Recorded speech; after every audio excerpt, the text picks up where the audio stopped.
All right, we return now to the search for AirAsia Flight 8501 that was flying from Indonesia to Singapore. It is a reminder of another mystery, the disappearance of Malaysia Airlines Flight 370.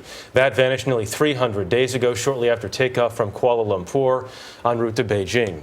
Elaine Quijano shows us how the two cases compare and what sets them apart. Elaine, good morning. Good morning. At first glance, the disappearance of Flight 8501 echoes that of Malaysia Airlines Flight 370. The airline and regional governments have so far failed to explain how this happened, but the circumstances surrounding its disappearance and the reaction of all involved are shaping up to be very different. AirAsia Flight 8501 left the Indonesian city of Surabaya bound for Singapore around 5:30 Sunday morning. Approximately 40 minutes later, Indonesian air traffic control lost contact with the plane over the Java Sea. It sounds eerily similar to the disappearance of Malaysia Airlines Flight 370, which vanished last March en route to Beijing. But while some similarities exist, their trajectories are strikingly different. It's natural to look for patterns, and certainly the investigators are going to analyze all the evidence and find causes and contributing factors.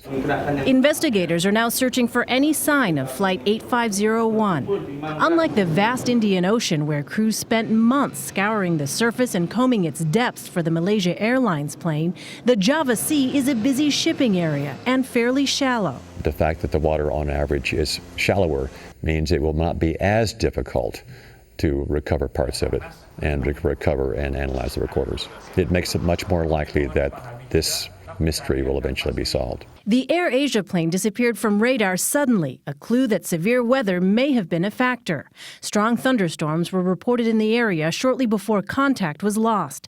And the pilot's last transmission, requesting to go from 32,000 to 38,000 feet, was presumably to fly over the storm. Flight MH370, by contrast, was tracked by radar for another hour before disappearing. The aircraft made a sharp left turn, recrossed the Malay Peninsula, and flew into the Indian Ocean. The skies were clear, and the cockpit's last transmission implied all was normal. The search operation has been difficult, challenging, and complex. But in spite of all this, our determination remains undiminished. While Malaysian officials were criticized for withholding information that slowed down the search effort, investigators in Indonesia have frequently updated the public. Scenes of upset and angry families that dogged Malaysian officials have so far been absent. And crisis centers have been set up in Singapore and Indonesia. On Sunday, AirAsia's CEO, Tony Fernandez, tweeted, "Our priority is looking after all the next of kin for my staff and passengers. We will do whatever we can."